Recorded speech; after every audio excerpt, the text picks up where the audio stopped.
వందే భారత్ స్లీపర్లు త్వరలో రంగంలోకి దిగబోతున్నాయి. దీనికి గరిష్ట వేగం 160 కిలోమీటర్ల వేగం కింద డిసైడ్ చేశారు.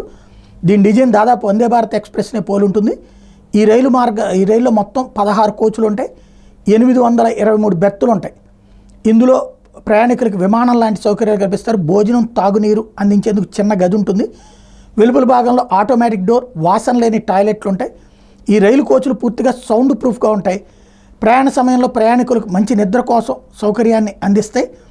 అయితే దీని లెక్క ప్రకారం ఇప్పుడు తెలుగు రాష్ట్రాల్లో ఎక్కడెక్కడ నడవబోతున్నదంటే కాచిగూడ సికింద్రాబాద్ స్టేషన్ నుండి ఈ స్లీపర్ రైళ్లు నడవబోతున్నాయి. వందే భారత్ స్లీపర్ రైళ్లు కాచిగూడ విశాఖపట్నం, కాచిగూడ తిరుపతి, సికింద్రాబాద్ పూణే వంటి రద్దీ రోడ్లో కొత్త వందే భారత్ స్లీపర్ ఎక్స్ప్రెస్ రైళ్లను నడపడానికి నిర్ణయించుకున్నారు. కొత్త వందే భారత్ స్లీపర్ రైళ్లలో 16 కోచ్లు ఉంటాయని, రైళ్లు రాత్రిపూట కూడా నడవబోతున్నాయని ప్రకటించారు. ఇందులో ఏసీ, నాన్ ఏసీ కోచ్లు 2 కూడా ఉండబోతున్నాయి. టికెట్ ధరలు అందుబాటులో ఉంచేందుకు ప్రయత్నిస్తున్నారు.